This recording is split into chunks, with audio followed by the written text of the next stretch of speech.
What you see is never just what lies before your eyes. It is a silent combination of what happens outside and what vibrates within. At every moment, the world projects shapes, sounds, gestures, but it is the lens of your awareness that decides their meaning. And in that invisible choice is born your suffering or your freedom. Many believe that pain comes from the events themselves, as if there were some external force deciding who will be wounded. But the real wound is not found in the event. It takes root in the way it is observed. The same scenario that for one person is a tragedy, for another is nothing more than a natural movement of life. The difference lies in the point of observation. Have you noticed how by changing the way you look at something, pain can dissolve without anything in the world actually changing? It is almost like an ancient secret, kept in the simplicity of the act of witnessing. When you master the deep truth of observation, life stops touching where it once hurt. Not because the world becomes gentle, but because your awareness no longer offers the surface where the impact can take hold. Today, we will step into that silent territory where the wound can no longer find a place.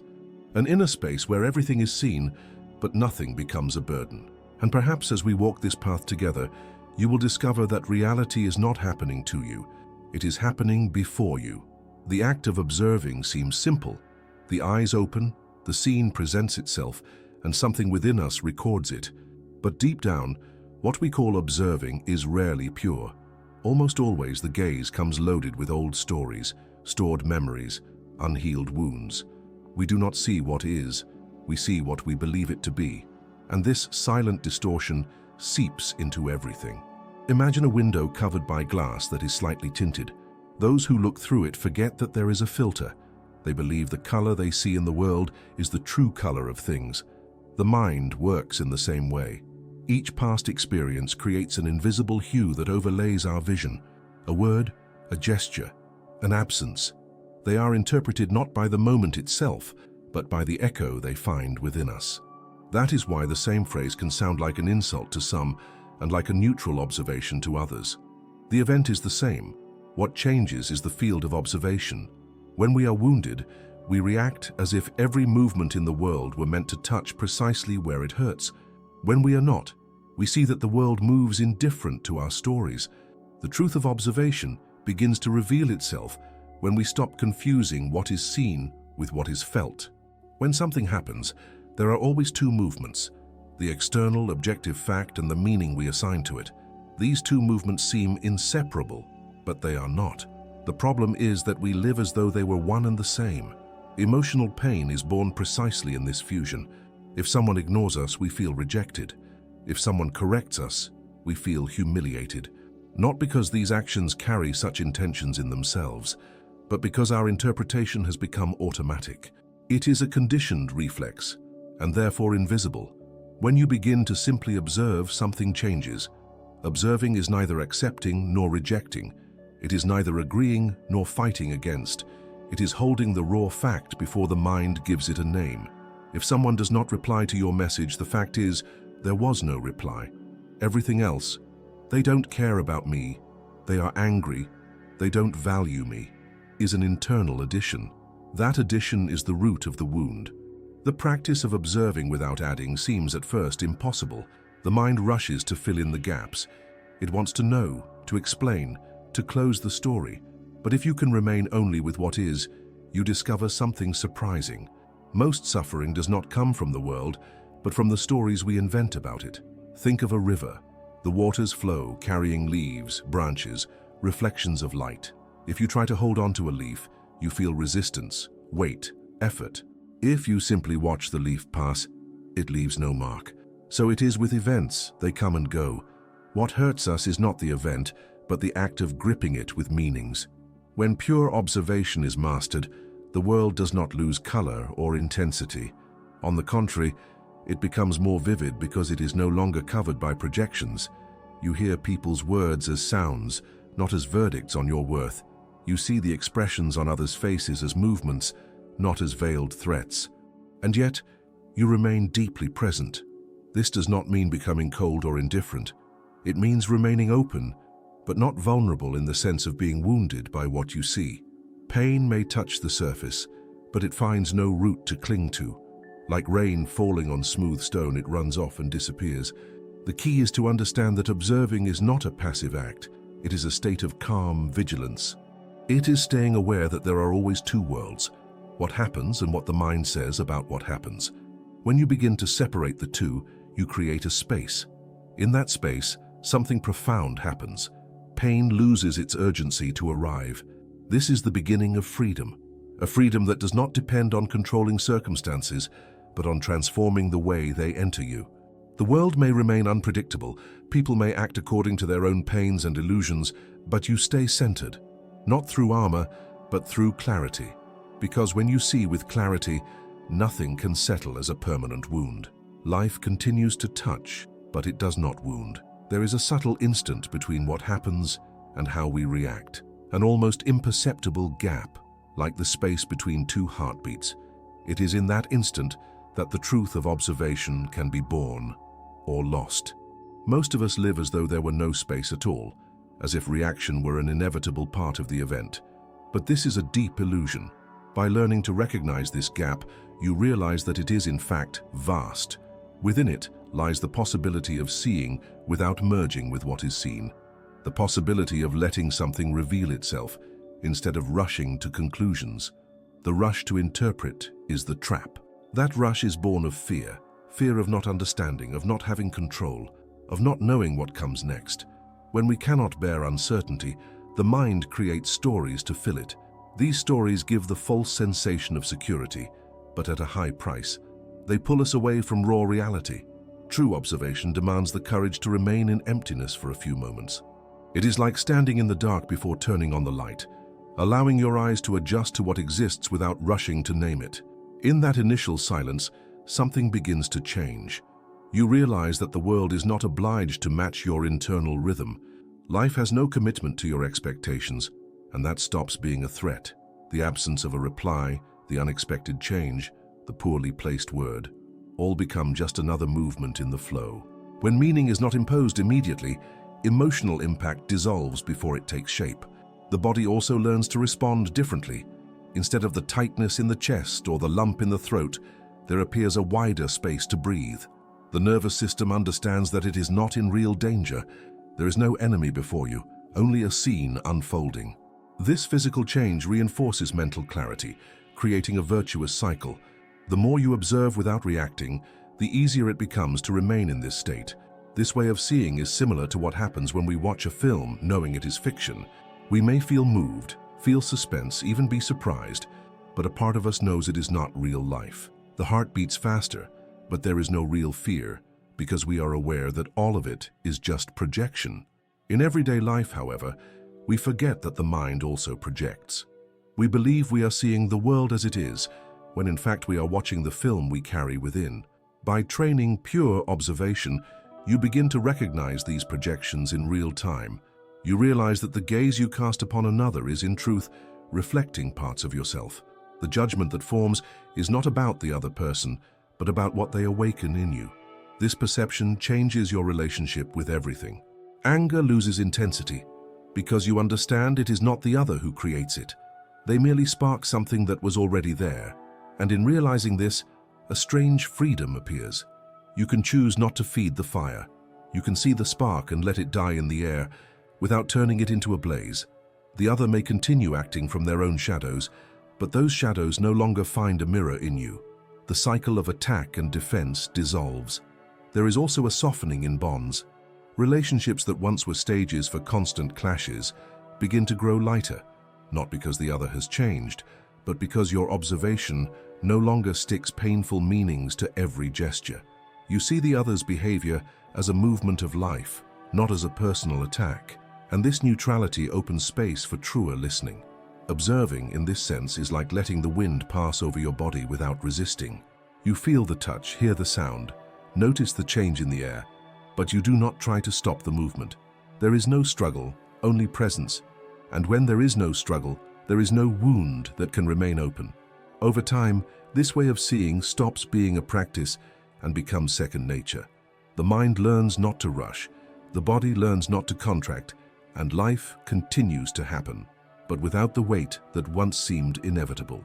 What once hurt now simply passes, and in passing leaves an ever-growing clarity. True observation is not a distant, cold act, as if we were separate from life. It is intimacy without possession, presence without appropriation. To see does not mean to control, and this understanding dissolves one of the most persistent illusions, that we must shape the world in order not to suffer. Much of the pain we carry comes from this silent attempt to adjust everything to what we believe is safe. We control conversations, avoid certain looks, measure words, anticipate responses, all to avoid being touched in an unexpected way. But life does not bend to such control. Even the most carefully planned setting can collapse with a single stroke of chance. When we accept that there is no absolute control, a rare freedom arises, the freedom to see things as they are. Attachment to expectations weakens, and observation becomes clearer. It is as if by letting go of the rope, the boat could finally float without the risk of breaking its hull. This clarity does not mean passivity, it means acting without the action being distorted by the need for defense. When you observe without getting lost in the internal narrative, the responses that arise are more precise. There is no exaggeration, no omission. There is appropriateness. The spoken word comes in the exact tone. The gesture made is neither heavy nor timid. Life flows more naturally because you have stopped fighting with ghosts. The external world continues to present contrasts. There is softness and roughness, meetings and farewells, births and losses. But when observing purely, you do not get lost in the extremes of any of these movements. Suffering, once amplified by resistance, now finds less fuel to grow. Pain, when it arises, is felt in a clean way, without the additions that turn a difficult moment into an endless story. This difference is clear when we go through situations of loss. Before, each absence became a labyrinth of memories, projections, and what-ifs. Now, loss still hurts, but it is a pain that moves, that does not settle. The heart feels, but is not imprisoned. The inner space that observation creates allows pain to be part of life, not its center. The purity of the gaze also transforms the relationship with one's own past. Old memories lose the same power. You begin to see them as records of a time that no longer exists, not as living proofs of who you are. The image of that day, that phrase, that gesture, once capable of rekindling an entire emotional charge, now appears as a silent picture hanging on an inner wall. You look, acknowledge, and move on. This detachment is not forgetfulness. It is not escape. It is simply the result of having learned to see without being swallowed by what you see. The experiences still exist, but they no longer decide your present. The past loses authority over the now. With this, the perception of time also changes. What once seemed like a continuous line, past, present, future, becomes more like a set of independent moments. Each moment has its own light, its own density, and does not necessarily carry the weight of what came before. When observing fully, you realize that the present is not an automatic effect of the past, but an ever-new, ever-open space. This shift also affects the future. Anxiety, so tied to the need to predict and control, loses strength. When observation is in charge, the future ceases to be a potential enemy and becomes just the next moment to be seen. There is curiosity in place of fear. Life, which once seemed like a sequence of threats or promises, reveals itself as a series of revelations, each arising in its own time. Observing in this way is an act of deep trust. Not trust that everything will be good, but trust that you can be present no matter the scenario. This trust does not come from certainties, but from the direct experience that nothing is as solid as it seemed. The waves come, but they dissolve. The wind blows, but changes direction. And you, who once confused yourself with every movement, now realize you are the space in which everything happens. Over time, this perception becomes so natural that the world ceases to be a hostile place, not because it has changed, but because you have learned to see it without the distortion of fear. And when fear loses its lens, pain loses its target.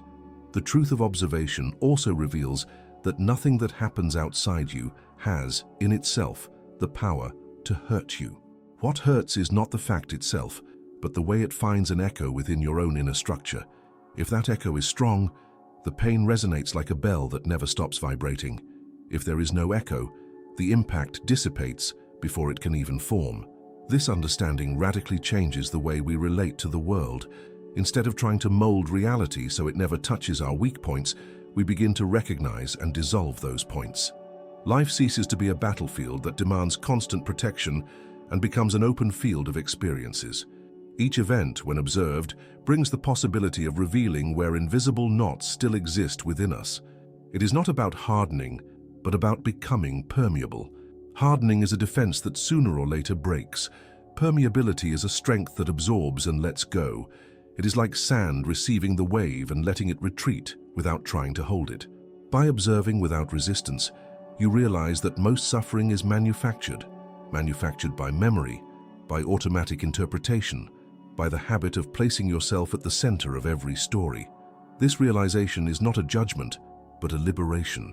If pain is manufactured, it can also stop being produced. If it depends on an internal mechanism, you are not a prisoner of what happens outside. This perception also brings a change in the way you listen.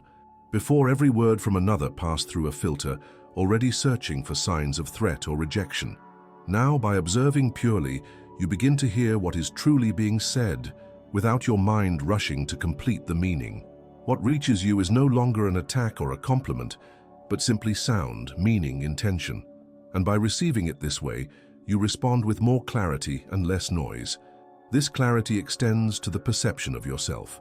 You begin to observe yourself as you observe the world, seeing the movement without immediate judgment. You notice when the body reacts, when the mind creates stories, when the heart contracts, and upon noticing, you do not rush to correct or to escape. You simply sustain the gaze. This sustaining creates a space where old patterns begin to dissolve from lack of nourishment. Many are surprised to realize that when observation deepens, even thoughts lose part of their weight.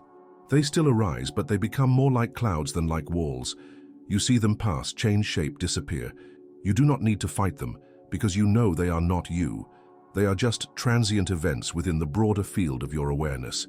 And in this recognition, something even deeper arises, the sense that the observer and the observed are ultimately part of the same space. There is no longer a rigid separation between me and what happens to me. The world is not a distant stage, and you are not an isolated figure walking through it. There is a single flow where what you call inside and outside intertwines without a defined boundary. When this vision takes root, the wound completely loses its ground. There is no place for pain to settle because there is no longer a separate me that needs defending. Suffering, which once seemed inevitable, is now seen as a movement that can pass through you without leaving a mark. Life continues to bring challenges, but they no longer turn into invisible scars. This is not a comforting theory. It is a direct experience that can only be understood by living it, and it is built in the silent practice of seeing again, and continuing to see, until the automatic reflex of identifying with everything that appears is dissolved. Over time, what was once effort becomes a natural state. You do not need to remember to observe, you simply observe. The mind, once conditioned to react, learns to remain open, and the heart, once accustomed to closing, stays accessible, but not vulnerable in the sense of being wounded.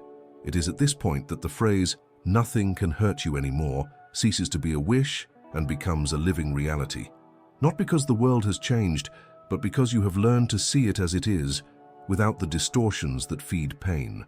In the silence of pure observation, life reveals itself as a river that never stops. Nothing remains, nothing is fixed, nothing is entirely yours. What once seemed like a personal attack now appears only as a passing movement of the flow. The world no longer needs to be shaped for you to be at peace, because peace does not depend on it. It is born from the inner space that does not get confused with what it sees. When this truth takes root, fear loses its hold. Pain may arrive, but it does not take root. You feel it, but you do not cling to it. The weight dissolves in the same water that brought it, and in this state you are no longer a victim of circumstances. You are a lucid witness to the dance between form and emptiness. The world continues to happen, but not against you. If you have made it this far, write in the comments, "I am the space where everything passes."